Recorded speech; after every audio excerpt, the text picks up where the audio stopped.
Bismillahirrahmanirrahim. Assalamualaikum warahmatullahi wabarakatuh. Alhamdulillahi rabbil alamin. Wabihi nasta'inu ala umuri dunya waddin. Wassalatu wassalamu ala ashrafil anbiya'i wal mursalin, Sayyidina wa maulana Muhammadin wa ala alihi wa sahbihi ajma'in, amma ba'd. Subhanaka la ilma lana illa ma 'allamtana innaka antal alimul hakim. Rabbi shrah li sadri wa yassir li amri wahlul 'uqdatam min lisani yafqahu qawli. Nawaitu ta'allum wa ta'lim wa tadhakkur wa tadhkir wa nafa' wal intifa' wal ifada wal istifada wal hath 'ala tamassuk bi kitabillah wa sunnati rasulih wa du'a ila al khair wa dalala 'ala al huda ibtigha mardatillah wa qurbihi wa thabihi subhanahu wa ta'ala.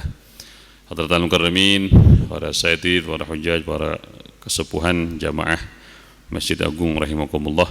Alhamdulillah, melanjutkan kajian kita, pembacaan kitab Ibanatul Ahkam Syarh Bulughil Maram sampai kepada babul ghusli, hadis yang pertama. Semoga Allah SWT meridai ini semua dan menjadikannya amal soleh bagi kita semua, amin ya rabbal alamin. Salat salam semoga selalu tercurahkan kepada baginda kita Sayyiduna Muhammad sallallahu alaihi wasallam. Bismillahirrahmanirrahim. Babul ghusli, bab menjelaskan tentang perkara-perkara yang menyebabkan wajib mandi.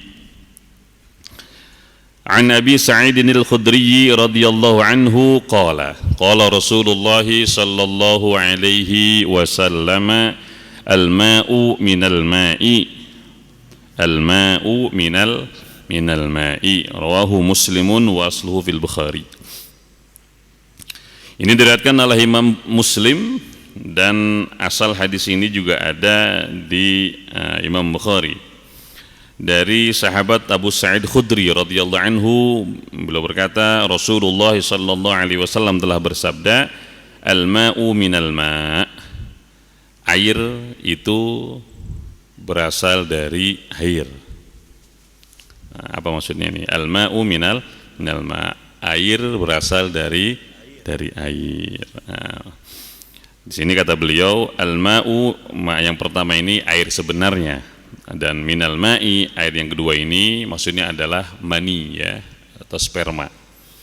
Maksudnya kewajiban mandi. Nah, di sini kata beliau, kana ba'du sahabati yadhunnu anna mujiba ghusl janabati innama huwa minal jima' wa la yara wujubal ghusli minal ihtilam. Nah, jadi dulu sebagian sahabat itu mengira bahwa yang mewajibkan mandi itu hanya jima' saja, hubungan suami istri, ya.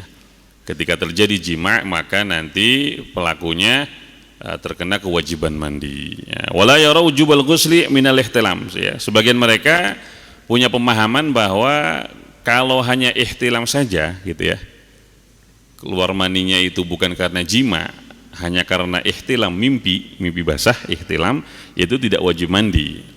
Nah, ini pemahaman sebagian sahabat ketika itu. Jadi mereka mengira inzal, ya, inzal yang mewajibkan mandi itu hanya ketika melalui proses jima'. Keluarnya sperma yang mewajibkan mandi itu hanya jika keluarnya ketika jima'. Tapi kalau keluarnya karena ihtilam, kalau keluarnya itu karena mimpi, maka tidak wajib mandi. Ini yang dipahami oleh sebagian sahabat ketika itu. Ini kan kronologis keluarnya hadis ini, ya, atau disabdakannya hadis ini. Fa arsyadahu sallallahu alaihi wasallam ila anna al-ihtilama binuzulil ma'i mujibun lil ghusli. Makanya mereka diajari oleh Rasulullah sallallahu alaihi wasallam bahwa keluar sperma karena sebab ihtilam pun itu mewajibkan mandi, sama sebagaimana jima' juga mewajibkan mandi, sebagaimana keluar sperma karena sebab jima' juga mewajibkan mandi. Nah, jadi masing-masing dari jima' ya walaupun nggak keluar sperma. Nah, jadi masing-masing ini menjadi mujibul ghusl ya. Nah, jadi ini 3 perkara yang berbeda. Pertama jima saja, yang kedua nuzulul mani saja atau inzal saja, yang ketiga jima plus inzalul mani gitu ya. Ini semuanya mewajibkan mandi ya. Kadang orang cuma jima aja nggak sampai keluar mani, ya ini tetap wajib mandi. Atau dua-duanya, dia jima juga keluar mani, ya ini juga mewajibkan mandi. Atau hanya keluar mani saja, bukan karena sebab jima, ya misalkan mimpi atau yang lainnya, ini juga sama mewajibkan mandi. Makanya di sini pesan Rasulullah SAW kata beliau al-ma'u minal ma' gitu ya, al-ma'u minal ma', al-ma'u wujubu isti'malil ma'il mutahhir ya, kainun min nuzulil ma'il ladzi huwa nuzulul mani ya. Jadi kewajiban menggunakan air untuk mandi itu salah satunya disebabkan oleh keluarnya air juga, maksudnya air sperma gitu ya. Nah, makanya di sini kata beliau fiqhul hadis ya, hukum fikih yang diambil dari hadis ini diantaranya wujubul ightisali bi inzalil mani ya, ada kewajiban untuk mandi ya, mandi wajib, makanya disebut mandi wajib ya. Kalau kita mandi apa? Mandi besar wajib mandi. Wujubul ightisali bi inzalil mani, ada kewajiban mandi karena sebab keluarnya mani ya, sperma. Ini yang pertama. Yang kedua ya, hadis selanjutnya adalah dari Abu Hurairah. Wa an Abi Hurairah radhiyallahu anhu qala Rasulullah sallallahu alaihi wasallam idza jalasa baina syu'abiha al-arba'i thumma jahadaha faqad wajaba al-ghuslu muttafaqun alaih. Zada Muslimun wa in lam yanzil ya, wa in lam yanzil. Nah, jadi muttafaqun alaih diriwayatkan oleh Imam Bukhari juga Imam Muslim, walaupun nanti Imam Muslim ada tambahan redaksinya ya. Dari Abu Hurairah radhiyallahu anhu beliau berkata Rasulullah sallallahu alaihi wasallam telah bersabda idza jalasa baina syu'abihal arba'. Jadi kalau ada laki-laki yang duduk di antara kedua tangan dan kedua kaki perempuan. Nah, ini kinayah ya. Ini kata kiasan dari jima gitu. Biasanya kan memang seperti itu ya posisinya gitu. Wallahu a'lam. Nah, ini nanti sesepuh pada hafal sudah ya. Ya, jadi Rasulullah SAW memilih redaksi dengan kata kiasan. Idza jalasa baina syu'abihal arba'. Jadi kalau ada suami ya, ada seorang suami yang duduk di antara dua tangan dan dua kaki istrinya, tsumma jahadaha, lalu kemudian dia menjimanya gitu ya. Jadi jahadah ini maksudnya al-ittisal al-jinsi, yaitu hubungan suami istri. Faqad wajabal ghuslu, maka telah wajib atas dia mandi ya, maka telah wajib atas dia mandi. Wa in lam yanzil, ini tambahannya Imam Muslim, wa in lam yanzil, walaupun tidak sampai keluar mani ya, walaupun tidak sampai keluar sperma. Ini kelanjutan yang tadi kita jelaskan ya, bahwa masing-masing dari jima atau keluar mani atau dua-duanya ini semuanya menyebabkan wajib mandi ya, menjadi sebab wajib mandi. Keluar mani aja atau cuma jima aja atau kadang dua-duanya, dia jima juga keluar mani, semuanya mewajibkan mandi. Ya, ini hadisnya. Nah, jadi kata Rasulullah SAW, idza jalasa baina syu'abihal arba' faqad wajabal ghuslu. Jika ada seorang suami yang menggauli istrinya, maka telah wajib atas dia mandi gitu.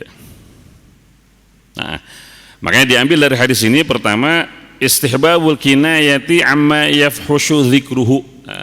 Jadi ada kesunahan, ada istihbab memilih redaksi yang apa? Kinayah ya, kiasan ya. Kata-kata kiasan untuk mengungkapkan sesuatu yang agak malu untuk diucapkan ya, atau agak sensitif untuk diucapkan. Nah, jadi kalau ngomong tuh ya jangan vulgar ya, jangan. Nah, ini makanya Rasulullah SAW memilih kata jalasa baina syu'abil arba' ya. Belum nggak memilih kata jama'a misalkan ya, kan artinya sama, menjima gitu, enggak. Beliau memilih kata idza jalasa baina syu'abil arba. Kalau suami duduk di antara dua tangan dan dua kaki. Ya maksudnya jima gitu kan. Walaupun lebih panjang tapi itu dipilih Rasulullah SAW karena untuk mengiaskan itu ya, biar nggak terlalu vulgar. Makanya di sini kata beliau istihbab ya, disunahkan ya, disenangi memilih kata-kata kiasan untuk sesuatu yang malu didengar dan seterusnya.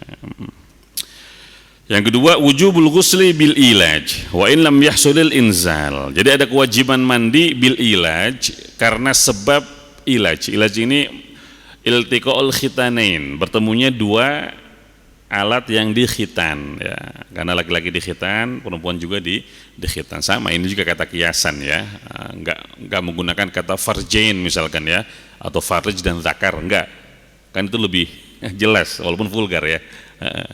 Tapi memilih kata idzal taqal khitanain, idzal taqal khitanan ya, idzal taqal al khitanan. Jadi kalau dua alat yang dikhitan itu bertemu ya maksudnya itu. Nah, pokoknya wajibul ghusl, maka telah wajib mandi ya. Jadi di sini wujubul ghusli bil ilaj ya, ada hukum kewajiban mandi dengan sebab masuknya zakar ke farj wa in lam yahsul al inzal, walaupun tidak sampai keluar mani ya. Jadi saling melengkapi ya, saling melengkapi. Wa an Anas radhiyallahu anhu qala Rasulullah sallallahu alaihi wasallam fil mar'ati tara fi manamiha ma yara rajulu qala taghtasilu, muttafaqun alaih. Jadi ini sepakat Imam Bukhari dan Imam Muslim meriwayatkan hadis dari sahabat Anas bin Malik radhiyallahu anhu ya, beliau berkata Rasulullah sallallahu alaihi wasallam bersabda fil mar'ah ya, dalam perkara perempuan taro fi manamiha, dia melihat dalam tidurnya mimpi mayar rajul ya, seperti yang dilihat oleh si laki-laki, maksudnya ihtilam itu. Ada perempuan yang mengalami ihtilam sebagaimana laki-laki mengalami ihtilam. Faqala atau qala taghtasilu, muttafaqun alaih. Kata Rasulullah ya mandi. Si perempuan ini harus mandi gitu ya. Jadi mungkin dulu ini ada keyakinan bahwa yang mengeluarkan sperma itu hanya laki-laki ya, dulu ya. Ada pemahaman seperti itu. Sehingga dalam hal mandi pun nanti yang mandi itu hanya laki-laki misalkan ya, ihtilam dalam mimpi ya. Jadi kalau perempuan kayaknya nggak mungkin mimpi basah itu, enggak, sama. Sebagaimana laki-laki itu ihtilam, perempuan juga bisa ihtilam. Makanya Rasulullah SAW di sini ketika ditanya bagaimana perempuan yang mengalami ihtilam, sebagaimana laki-laki juga mengalami ihtilam, ya kata Rasulullah mandi, sama. Perempuan juga mandi sebagaimana laki-laki juga mandi gitu. Zada Muslimun, ada tambahan dari Imam Muslim, faqalas Ummu Salamah wa hal yakunu hadza, katanya. Nah, ini. Makanya Ummu Salamah pun bertanya ya. Ini istri Rasulullah sallallahu alaihi wasallam ya. Kata beliau, wa hal yakunu hadza, ya Rasulullah, apakah mungkin ini terjadi pada perempuan ya? Apakah mungkin perempuan itu mengeluarkan sperma gitu. Kata Rasulullah qala ya, Rasulullah menjawab, "Na'am ya. Famin aina yakunu syabah? Famin aina yakunu asyabah?" Kalau perempuan enggak mengeluarkan sperma, lah kemiripan si anak itu nanti dari mana? Kemiripan yang ada pada si anak itu nanti berasal dari mana? Kalau bukan dari sperma ibunya gitu ya. Jadi kalau ada anak mirip ibunya, kan itu campuran antara ibu dengan bapaknya ya. Jadi dulu tuh pemahamannya perempuan tuh nggak ngeluarin sperma gitu. Kata Rasulullah, kalau kayak gitu, kemiripan yang ada di si anak dari mana? Gitu. Makanya ini menguatkan bahwa secara fikih juga secara ilmiah ya, bahwa perempuan itu juga mengeluarkan sperma sebagaimana laki-laki. Makanya di sini disimpulkan an-nisa'u yahtalimna karijal. Jadi perempuan itu sama ya. Perempuan itu sama seperti laki-laki, mereka kadang juga ihtilam ya. Kadang mereka juga mimpi basah ya. Yang kedua, al-mar'atu la taghtasilu illa bi ru'yatil ma. Ya sama kayak laki-laki. Kalau mimpinya itu nggak sampai keluar sperma ya nggak wajib mandi gitu ya. Jadi yang mewajibkan mandi itu bukan mimpinya, tapi keluar sperma. Keluar spermanya, bukan mimpinya, tapi keluar spermanya. Walaupun nggak mimpi, kalau dia mengeluarkan mani atau sperma itu wajib mandi nanti ya. Iya, ngeliat tiang misalkan ya, lihat tiang kayak gini nih. keluar sperma, keluar mani gitu ya, wajib mandi dia. Iya. Ya, jadi sebabnya bukan ihtilamnya, bukan mimpinya, maksudnya bukan mimpinya yang jadi sebab wajib mandi, tapi keluar maninya. Gitu. Yang ketiga, takriru annal walad yushbihu abahu yushbihu ummahu taratan ukhra. Ya, jadi di sini juga ada informasi dari Rasulullah SAW bahwa si anak itu kadang mirip bapaknya, kadang mirip ibunya, ya, karena memang gabungan dari keduanya. Yang ketiga, jawazu istifta'il mar'ah amma usyila 'alaiha min umuri diniha. Jadi boleh perempuan itu meminta fatwa ya, atau bertanya kepada sekalipun laki-laki misalkan, maksudnya muftinya laki-laki, kiainya ya kiai laki-laki ya. Maksudnya nggak ada perempuan yang bisa menjawab pertanyaan dia, nggak ada yang bisa menjawab, nggak ada yang bisa memberi fatwa kepada dia ya. Cuma laki-laki ya yang bisa menjawab misalkan apa-apa. Seperempuan boleh bertanya ya, seperempuan boleh bertanya. Kalau memang suaminya nggak bisa menjawab atau suaminya nggak mau menanyakan. Kalau suaminya bisa jawab ya suaminya dulu, atau dia mau memintakan jawaban misalkan ya ke muftinya, silahkan suaminya dulu. Tapi kalau nggak mau, si perempuan pun boleh ya. Karena yang nanya ke Rasulullah pun ini seorang perempuan. Yang keempat, hirsus sahabiyati ala tafaqquh fid din. Ya, hadis ini juga menunjukkan bahwa sahabat-sahabat perempuan ketika itu mereka sangat tinggi ya motivasinya, semangatnya untuk memahami agama mereka, sehingga mereka berani langsung bertanya kepada Rasulullah Shallallahu Alaihi Wasallam. Iya, pada Rasulullah itu ya haibah juga. Iya, Rasulullah itu masya Allah haibahnya tinggi ya, luar biasa. Tapi karena dorongan untuk paham soal agama mereka tinggi, sampai berani juga ya bertanya kepada Rasulullah Shallallahu Alaihi Wasallam. Oke, selanjutnya dari Sayyidah Aisyah. Wa an Aisyah radhiyallahu anha qalat, kana an-nabiy sallallahu alaihi wasallam yaghtasilu min arba'in, min al-janabati wa yawm al-jum'ati wa min al-hijamati wa min ghuslil mayyiti, rawahu Abu Dawud wa sahahahu Ibnu Khuzaimah. Ya, selanjutnya diriwayatkan oleh Imam Abu Dawud, disahihkan oleh Imam Ibnu Khuzaimah hadis ini ya, dari Ibunda Aisyah radhiyallahu anha. Beliau berkata, kana Nabi sallallahu alaihi wasallam yaghtasilu min arba'. Jadi Rasulullah sallallahu alaihi wasallam itu biasanya mandi dari 4 perkara. Yang pertama, minal janabah. Beliau itu selalu mandi jika punya janabah ya, junub, yaitu hadas besar. Wa yaumul jumu'ati, dan juga beliau biasanya mandi pada hari Jumat. Wa minal hijamati, juga beliau mandi setelah hijamah, membekam ya, berbekam. Jadi biasanya Rasulullah itu setelah bekam hijamah beliau itu mandi. Dan yang terakhir, min ghuslil mayyit wa min ghuslil mayyit.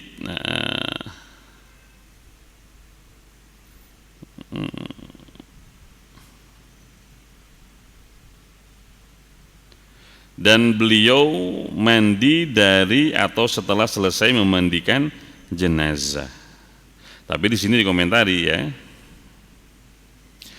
Jadi maksud dari ungkapan Sayyidah Aisyah ini bahwa Rasulullah SAW melakukan sebagian dari yang disebutkan dan menyuruh atau merintahkan, menganjurkan dari sebagiannya. Di sini kan 4 ya. Jadi kata Sayyidah Aisyah, Rasulullah SAW itu biasanya mandi dari 4 perkara. Pertama dari junub, kedua pada hari Jumat, ketiga dari hijamah setelah berbekam, dan keempat setelah min ghuslil mayyit, setelah memandikan jenazah. Nah, jadi kata para ulama di sini ya, mereka menjelaskan bukan berarti Rasulullah itu pernah mengerjakan 4 semua ini, enggak. Maksudnya adalah sebagian dilakukan Rasulullah, sebagian sifatnya anjuran. Beliau memerintahkan, menganjurkan kepada para sahabat. Kenapa? Karena yang keempat ini, kata beliau di sini, belum ada riwayat yang mengatakan bahwa Rasulullah itu pernah memandikan jenazah, gitu ya. Belum ada riwayat dari Rasulullah SAW bahwa beliau memandikan jenazah. Tapi kan takbirnya atau redaksinya Sayyidah Aisyah seakan-akan Rasulullah itu mandi dari 4 perkara, maksudnya Rasulullah juga pernah memandikan jenazah sehingga beliau mandi gitu ya. Kata beliau di sini enggak. Yang 3 ya, Rasulullah mandi dari junub, mandi pada hari Jumat, mandi setelah berbekam. Tapi yang keempat ini sifatnya anjuran ya. Anjuran. Jadi Rasulullah menganjurkan kepada para sahabat setelah memandikan jenazah yaitu sunnahnya mandi gitu. Makanya di sini kesimpulan dari hadis ini, pertama wujubul ghusli minal janabatil ladzi huwa mujarradul ittisal al-jinsi ya. Ada kewajiban mandi karena sebab junub ya. Karena sebab junub. Nanti sebabnya banyak ya, junub itu ya kayak jima ya. Disebabkan oleh jima atau hubungan suami istri. Wa in lam yanzil, walaupun enggak sampai keluar sperma. Jadi penguatan dari hadis sebelumnya. Yang kedua, masyru'iyatul ghusli li yaumil jum'ati wa ba'dal hijamati wa ba'da ghuslil mayyit. Nah, jadi kesunahan mandi setelah memandikan jenazah atau pada hari Jumat atau setelah berbekam. Ini sunnah ya. Bahkan saking sunnahnya mandi pada hari Jumat untuk sholat Jumat maksudnya ya. Nah, jadi kesunahan mandi pada hari Jumat itu khusus untuk mereka yang mau sholat Jumat. Kalau yang nggak mau sholat Jumat ya nggak sunnah mandi gitu. Misalkan musafir kan nggak wajib sholat Jumat, makanya nanti nggak sunnah juga mandi. Atau perempuan nggak sholat Jumat tapi sholat zuhur, maka nggak sunnah mandi. Ya, jadi kesunahan mandi pada hari Jumat khusus untuk mereka yang mau sholat Jumat. Nah, beda nanti dengan mandi 2 hari raya ya. Di antara mandi sunnah mandi pada 2 hari raya, Idul Fitri dan Idul Adha. Nah, kalau pada 2 hari raya itu kesunahan mandi mencakup seluruhnya, baik yang mau sholat maupun yang tidak mau sholat. Iya, karena kesunahan di sana itu sebabnya hari, tapi kalau kesunahan di sini sebabnya sholat. Nah, jadi kalau kesunahan mandi pada hari Jumat itu yang menjadi sebab sunnahnya adalah sholatnya. Makanya yang nggak mau sholat, walaupun laki-laki, karena uzur misalkan ya, itu nggak sunnah mandi, nggak sunnah mandi. Tapi kalau yang mau sholat, nah itu sangat disunnahkan. Bahkan di dalam mazhab kita Imam Syafi'i, saking sunnahnya mandi untuk sholat Jumat, itu seandainya tidak dikerjakan karena satu lain hal, itu sunnah diqadha. Ya, sunnah diqadha. Sebelum Jumat gak sempat ya buru-buru saya dah. Baru sempat setelah Jumat udah mandi nggak apa-apa. Ya, diniatkan mandi untuk sholat Jumat tapi qadha gitu ya. Saking sunnahnya mandi sebelum sholat Jumat. Nah, kalau sekarang anjuran cuma cuci tangan, Rasulullah 14 sahabat yang lalu mandi. Dan memang ada kesunahan ya, ada kesunahan mandi untuk setiap sholat wajib ada. Nah, nanti kalau sudah sampai bab mandi-mandi yang disunahkan ya. Di antara mandi yang disunahkan adalah mandi untuk sholat wajib, sunnah tapi ya. Wajibnya wudhu, tapi kalau mau mandi itu sunnah itu dianjurkan. Jadi Rasulullah sudah jauh-jauh hari mengajarkan kebersihan ya, nggak cuma tangan tapi semua. Nah, ini untuk sholat Jumatnya. Tapi kalau untuk hari raya Idul Fitri maupun Idul Adha, karena sebab kesunahannya itu hari, maka yang mau sholat atau nggak mau sholat pun sunnah mandi ya, perempuan atau siapa misalkan ya. Ini yang pertama. Yang kedua setelah hijamah, setelah berbekam. Dan yang ketiga setelah memandikan jenazah. Setelah memandikan jenazah sunnah mandi, tapi kalau setelah membawa ya atau mengangkat itu sunnah wudhu ya. Itu perbedaan antara mandi dan wudhu ketika memperlakukan jenazah. Kalau dia memandikan sunnah mandi setelahnya, tapi kalau cuma bawa doang ya, ngangkat ke ambulan misalkan atau ngangkat ke makam, itu sunnah setelahnya wudhu. Nah, silakan, ada yang mau tanya sebelum kita lanjut?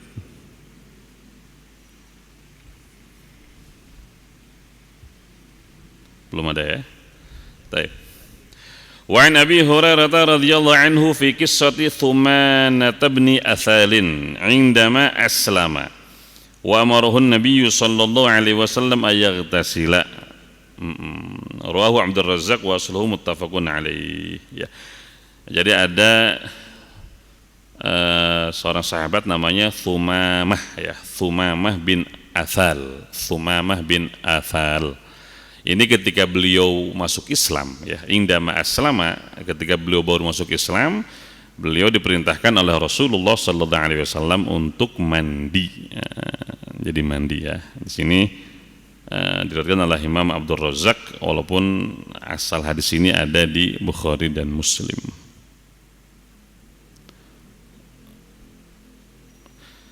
Baik. Di sini kata beliau, al-kafiru idza aslama faqad tahura batinuhu min al-i'tiqadatil fasidah wa amru syari' bil ightisal yatatahhara zahiran min dunil kufr wa baqail janabah al-kufr Ulitayya al-ibadah tahirah hissan wa ma'na i'tiqadan wa amala. Jadi kata beliau, orang kafir ketika dia masuk Islam maka batinnya telah suci.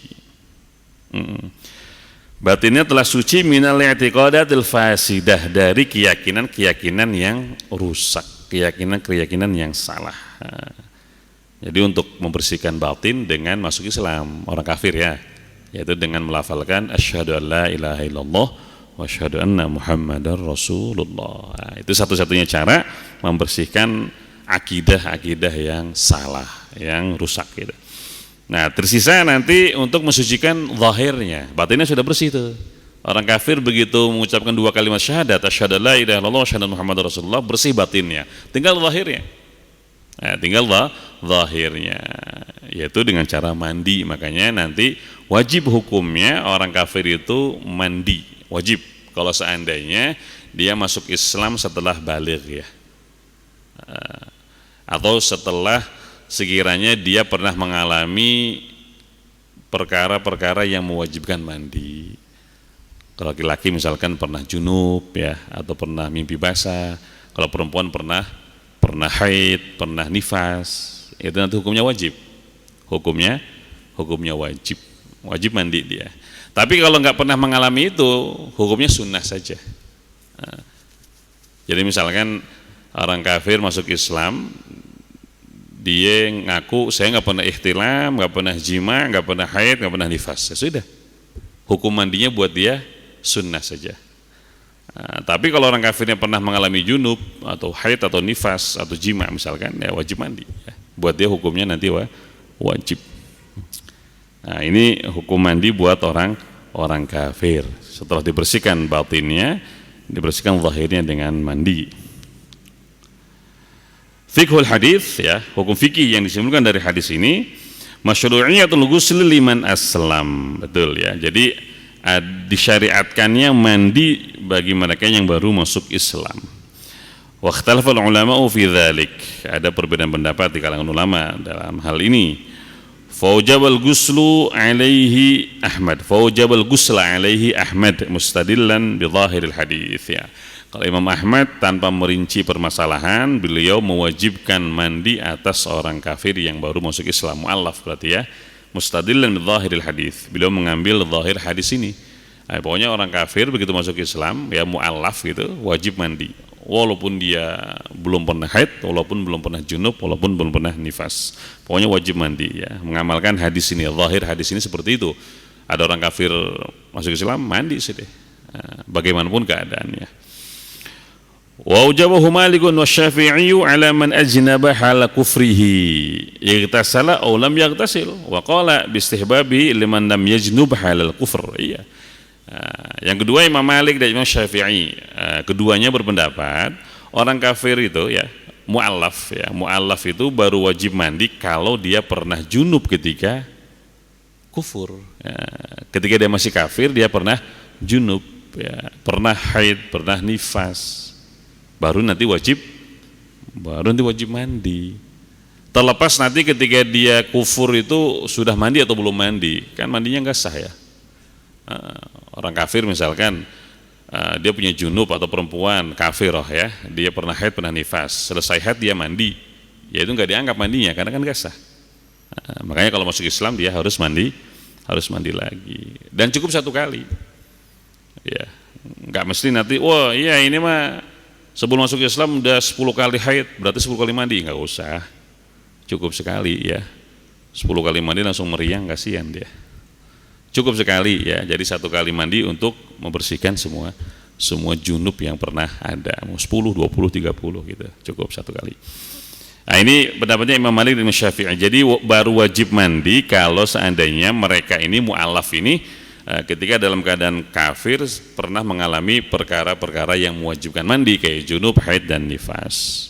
Wa qala bistihbabihi liman lam yajnub halal kufri, dan keduanya berpendapat kesunahan saja kalau tidak pernah junub ketika kufur. Nggak pernah junub nih, nggak pernah haid, nggak pernah nifas, masuk Islam, ya udah sunnah mandi, tapi nggak wajib. Wajabahu Abu Hanifah ala man ajnaba halal kufri wa lam yaghtasil wa qala lam yajib alaihi idza ightasala halal kufrihi. Kalau Imam Abu Hanifah dilihat dari sisi sudah mandinya atau belum mandinya. Jadi kalau ada mu'alaf ketika dia masih kafir pernah junub, dilihat waktu kafir dia mandi apa enggak untuk junub itu ya. Waktu dia kafir dia mandi enggak untuk haid itu, setelah haid maksudnya, atau setelah nifas, mandi apa enggak? Kalau dia mandi untuk haid itu, untuk nifas itu ketika masih dalam keadaan kufur pun itu sah kata beliau. Imamnya ini pendapatnya Imam Abu Hanifah. Kalau emang nggak pernah mandi ketika dia kafir, maksudnya mandi untuk junub ini ya, setelah jima dia nggak mandi ketika kafir itu, setelah haid dia nggak mandi, setelah nifas dia nggak mandi ketika masih kafir, maka begitu masuk Islam dia wajib mandi. Jadi Abu Hanifah ini mensahkan mandinya orang kafir. Beda dengan Imam Malik dan Imam Syafi'i. Kalau Imam Malik dan Imam Syafi'i, ketika ada orang kafir junub, haid atau nifas, dia sudah mandi atau belum, tetap ketika masuk Islam wajib mandi. Jadi tidak dianggap sah tuh mandi mereka. Karena kan mandi itu ibadah, ya. Mandi wajib itu kan ibadah, makanya dikatakan wajib kan, karena ada unsur ibadahnya. Dan ibadah itu tidak sah dari orang kafir. Ibadah itu tidak sah dari orang kafir, karena ibadah itu perlu niat. Dan salah satu syarat sah niat adalah Islam. Orang kafir niatnya nggak ada yang sah, karena tidak memenuhi syarat yaitu Islam itu ya. Ini perbedaan pendapat di kalangan ulama, wajib atau tidaknya orang kafir ketika dia masuk Islam untuk mandi ya, atau mu'alaf wajib mandi atau tidak. Taib. Silakan, ada yang bertanya? Ya.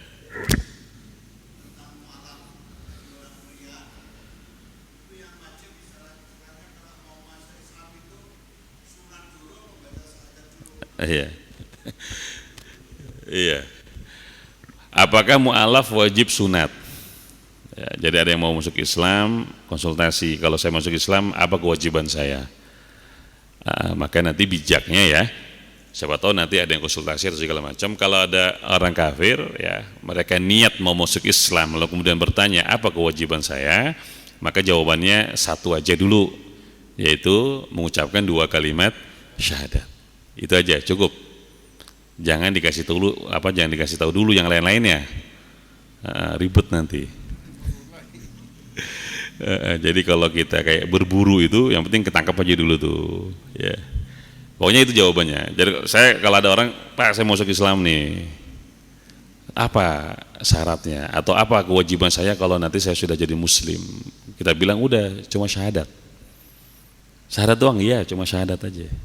Udah. Asyhadu an la ilaha illallah, asyhadu anna Muhammadar Rasulullah. Aman sudah. Aman dia. Yang tadinya dia calon kekal neraka, alhamdulillah sekarang dia kaya baru dilahirkan oleh ibunya. Dibanding kita dia lebih mulia tuh. Iya, karena nggak punya dosa ya. Hadisnya al-Islamu yajubu ma qablahu. Jadi Islam itu menghapus semua dosa sebelumnya. Jadi kalau ada mu'alaf, misalkan 50 tahun, 60 tahun gitu ya, masuk Islam, Masya Allah, nggak punya dosa dia. Kama waladatu ummu, kayak baru dilahirkan oleh emaknya.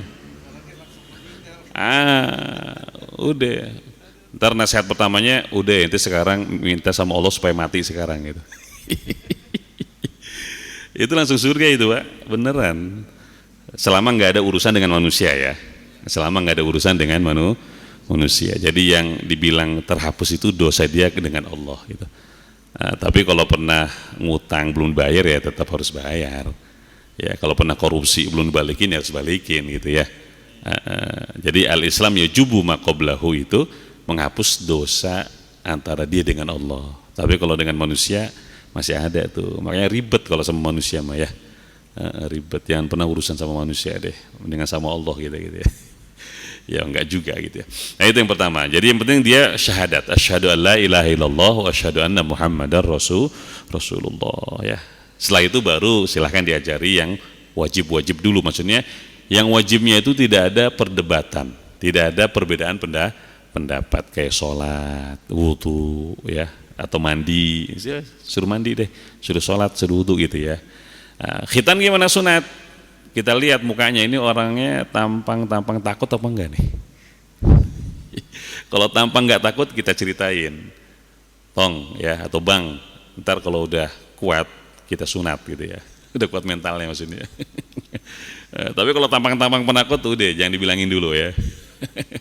Apalagi dibilanginnya sebelum syahadat, wah takutnya nggak jadi, takutnya nggak jadi. Udah suruh masuk Islam aja dulu deh, suruh syahadat dulu tuh. Yang penting nggak ada paksaan ya. Maksudnya dia pengen masuk Islamnya karena pilihan sendiri, bukan karena paksaan. Udah. Begitu dia masuk Islam, baru kita ceritain yang lain. Kenapa? Karena khitan itu sendiri terjadi perbedaan pendapat ya. Khitan itu sendiri ada perbedaan pendapat. Ada yang mewajibkan kayak kita Imam Syafi'i, ada juga yang tidak. Kalau untuk perempuan, mohon maaf ya, untuk perempuan. Kalau laki-laki kayaknya sepakat. Ya. Kalau untuk laki-laki semuanya sepakat bahwa khitan itu wajib. Tapi kalau untuk perempuan, kalau nggak salah Imam Ahmad itu hanya mensunnahkan saja. Makanya di sebagian negara itu perempuan nggak dikhitan ya, perempuan nggak dikhitan, nggak apa-apa. Atau bahkan kalau nggak salah di Mesir itu sudah ada larangan mengkhitan perempuan katanya. Wallah alam, lupa. Karena memang ada pendapat yang tidak mewajibkan untuk perempuan. Tapi untuk laki-laki wajib, tapi tetap skala prioritas ya, skala prioritas. Suruh syahadat aja dulu, baru nanti jelasin khitan, jelasin zakat, jelasin sholat dan seterusnya. Seperti itu. Jadi kalau yang nanya apa syarat masuk Islam, satu aja, yaitu 2 kalimat syahadat ya, syahadat la ilallah, syahadat Muhammad Rasulullah. Jadi seperti itu Pak ya, seperti itu. Kalau khitan mah nanti aja dah nyusul, nggak apa-apa. Nah cuma kebetulan ada yang nanya tentang ini.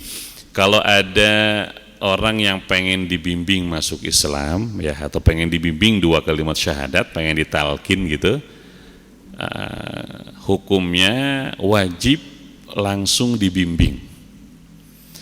Jadi haram, nggak boleh, dilarang mengakhirkan orang yang pengen ditalkin 2 kalimat syahadat, nggak boleh, harus langsung.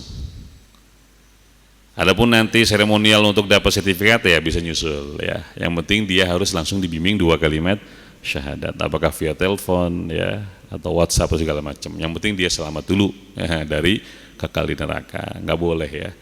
Bahkan sebagian ulama yang mengatakan bisa dianggap kufur tuh. Jadi bisa dianggap kufur, pelakunya menjadi kafir, murtad kalau dia mengakhirkan orang yang minta ditalkin, dibimbing untuk 2 kalimat syahadat. Gak boleh. Jadi ada orang pengen masuk Islam, Pak tolong saya dibimbing nih, ditalkin 2 kalimat syahadat. Dia ntar aja lah habis maghrib. Haram, gak boleh. Iya, sebagian ulama bilang ini orang murtad. Kenapa? Karena dia ridho dengan kekufuran. Dengan dia bilang entar aja, kan seakan-akan dia ridho dengan kekufuran ya. Dan ridho terhadap kekufuran itu kafir. Ridho terhadap kekufuran itu kafir. Iya. Makanya toleransi pun bukan berarti kita ridho terhadap kekufuran, enggak boleh Pak. Gitu ya. Maksudnya ketika kita tidak mengganggu umat agama lain, bukan berarti kita ridho. Kalau ridho nggak boleh. Ketika kita ridho terhadap kekufuran, ridho itu artinya setuju. Ya. Ketika kita ridho setuju terhadap kekufuran, maka itu menyebabkan kafir, nggak boleh. Kita tetap mengingkari bahwa semua agama di luar Islam itu salah, tapi nggak boleh mengganggu, gitu ya. Iya, mereka ibadah dengan agama mereka, ya itu terserah, itu urusan mereka. Kita nggak boleh ganggu. Tapi tidak mengganggunya kita kepada mereka bukan berarti kita meyakini kebenarannya, itu maksudnya.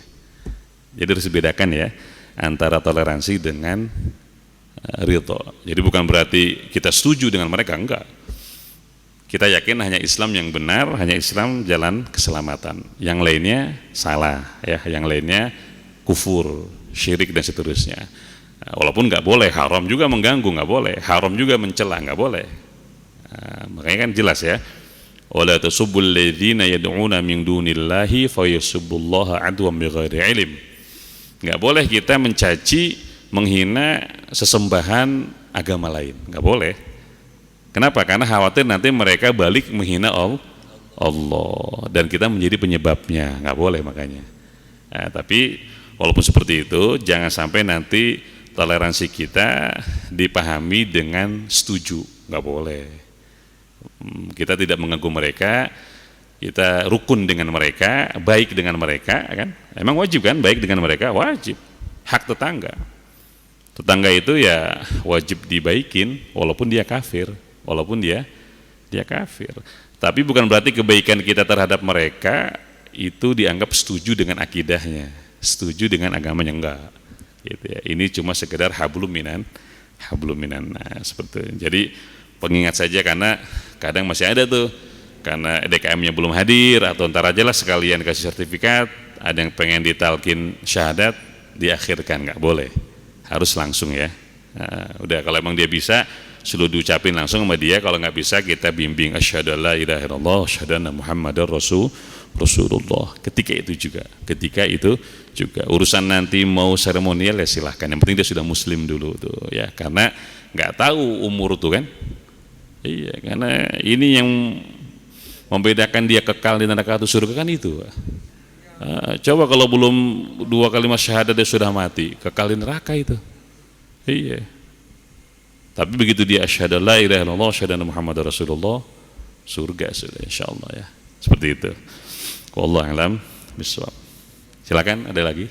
Ya.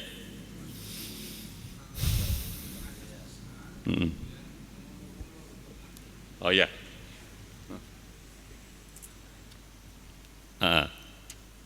Hukumnya apa ya? Baik. Ya, nanggung lah ya. Jam 3 habis ibadah gitu ya. Kan mau mandi agak dingin juga gitu, ntar aja lah nunggu azan gitu ya. Jadi intinya setelah punya junub, punya hadas besar, enggak langsung mandi. Boleh apa enggak? Setelah hubungan suami istri, atau perempuan misalkan berhenti darah haidnya jam 8 pagi, kan masih lama tuh mau sholat zuhur, ntar aja lah gitu ya, sekalian sholat zuhur. Boleh apa enggak? Jawabannya boleh ya, jawabannya boleh, karena wajib mandi itu karena kita mau sholat ya. Kita wajib mandi atau wajib wudhu karena mau sholat, untuk digunakan untuk sholat gitu ya, supaya kita ini bersih, suci dari hadas kecil maupun hadas besar. Makanya ketika tidak mau sholat nggak wajib dulu. Jadi kewajibannya itu luas, muasa, nggak budoyak ya, nggak sempit. Makanya nanti wudhu pun wajibnya kalau kita mau sholat, mandi pun wajibnya sama ketika kita mau sholat. Tapi sunnahnya minimal wudhu dulu. Yang punya junub nih ya, yang punya junub. Memang ketika kita junub nggak wajib langsung mandi, tapi untuk melakukan hal-hal misalkan seperti minum, makan, tidur, ya, atau mau melanjutkan lagi misalkan ya, mau tambah ronde 2, ronde 3 gitu. Nah, itu sunnahnya wudhu dulu diantara itu. Apa-apa. Karena kalau wajib mandi, kalau harus langsung mandi itu bisa meriang juga. Iya, mungkin sebagian ada yang sampai 5 ronde kan, 5 kali mandi berarti, masya Allah. Itu tolak angin habis itu. Cukup wudhu ya, cukup wudhu. Atau setelah jima misalkan mau tidur, wudhu dulu. Ya, mau makan, mau minum, wudhu dulu.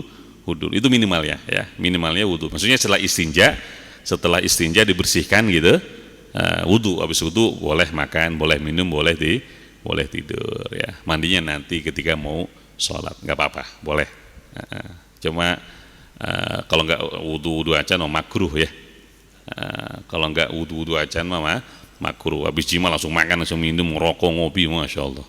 Kayak nggak punya Itu makruh, enggak sampai haram sih, cuma makruh saja ya, cuma makruh itu. Seperti itu.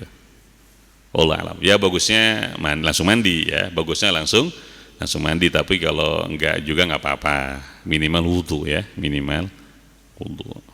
Wallahu alam. Ya, ada lagi? Enggak ada. Kita lanjut ya. وعن أبي سعيد الخدري رضي الله عنه وعن أبي سعيد الخدري رضي الله عنه أن رسول الله صلى الله عليه وسلم قال غسل يوم الجمعة واجب على كل محتلم أخرجه السبعة. Betul. Dari Abu Sa'id Khudri radhiyallahu anhu, sesungguhnya Rasulullah sallallahu alaihi wasallam bersabda, "Ghuslu yaumil jumu'ati wajibun ala kulli muhtalim." Jadi mandi pada hari Jumat itu hukumnya wajib. Hukumnya wajib. Ala kulli muhtalimin, atas setiap orang yang sudah baligh. Muhtalim itu yang sudah mimpi basah, dan mimpi basah itu kan tanda baligh ya. Jadi ala kulli muhtalim artinya atas orang yang sudah mencapai usia baligh. Akhrajahu as-sab'ah, masyaallah. Ini diriwayatkan oleh 7 imam hadis ya. Jadi hampir semua meriwayatkan hadis ini. Raghaban Nabi sallallahu alaihi wasallam fil ghusli yaumil jumu'ati ala sabil ta'kid. Jadi memang itu tadi sebagaimana dijelaskan di awal, mandi untuk salat Jumat itu sangat dianjurkan, Makanya Rasulullah SAW di awal-awal Islam itu sampai mewajibkan. Makanya di sini kata beliau, wa qad kana wajiban fi sadril Islam ya. Wa qad kana wajiban fi sadril Islam li dhiqi ma'asyis sahabah. Iya. Di awal-awal Islam mandi untuk sholat Jumat itu wajib. Dan setelahnya baru dinasakh, dihapus kewajibannya. Makanya nanti dalam dalil itu ada an-nasikh wal mansukh ya, ada dalil yang menghapus, ada dalil yang dihapus. Itu berlaku baik di Quran maupun di hadis ya.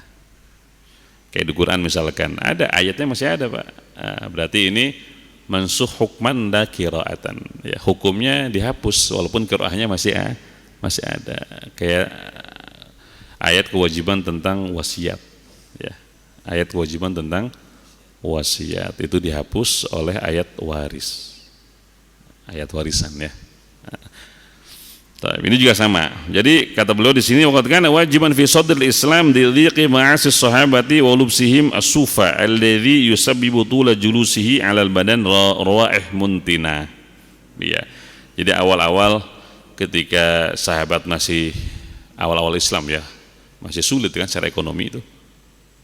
Makanya banyak dari sahabat tuh pakaiannya masih dari suf, kulit hewan ya, kulit onta, kulit kambing gitu. Dan prosesnya kan masih sangat sederhana ya, nggak kayak sekarang gitu. Itu lama-lama kalau kelamaan pakai kayak gitu bau, Pak. Iya, apalagi daerah panas ya, keringetan segala macam, bajunya dari kulit kambing ya, kulit onta misalkan, itu bau sekali. Makanya ketika itu Rasulullah SAW sampai mewajibkan ya, beliau sampai mewajibkan mandi sebelum sholat Jumat, karena kan sholat Jumat itu terjadi perkumpulan ya, ngumpul semua dari mana-mana tuh. Wah, kalau ada 20 orang yang bau kan lumayan tuh ya, makanya sama Rasulullah diwajibkan mandi awal-awal tuh. Nah, ke sini-sininya alhamdulillah Allah bukakan rizki untuk mereka ya, untuk para sahabat, sehingga udah nggak pakai suf lagi, udah nggak pakai bulu lagi itu kulit ya. Makanya di sini kata beliau, ghuslu yaumil jumu'ati wajibun ala kulli muhtalimin ya, mandi pada hari Jumat itu wajib atas setiap orang yang sudah baligh. Ini di awal Islam ya, di awal Islam. Lalu kemudian hadis ini dinasakh, hadis ini dihapus hukumnya dengan hadis selanjutnya ya. Ini terakhir kita tutup. Kata Rasulullah, man tawaddaa yaumul jumu'ati fabiha wa ni'mat wa man ightasala fal ghuslu afdal. Hanya afdal saja. Jadi di hadis yang ini kata Rasulullah SAW, siapa orang yang berwudu untuk sholat Jumat fabiha wa ni'mah, maka itu sudah sangat baik ya. Maksudnya sah, cukup gitu. Wa man iktasala, dan barang siapa yang mandi fal ghuslu afdal, maka mandi itu sangat utama. Kalau di awal diwajibkan, tapi di sini hanya dimasukkan kepada afdoliyah, perkara yang utama. Sehingga kata para ulama, hadis yang ini menghapus hadis yang tadi. Jadi biasa, dan itu biasa terjadi nasakh, ya, terjadi nasakh, penghapusan satu hukum oleh hukum yang lain, seperti ini. Wallahu a'lam bishawab. Belum tutup, ada yang nanya? Cukup ya? Baik, ini yang bisa saya sampaikan. Mudah-mudahan ada berkahnya. Yang benar dari Allah, yang salah dari diri pribadi. Mohon maaf. Assalamualaikum warahmatullahi wabarakatuh.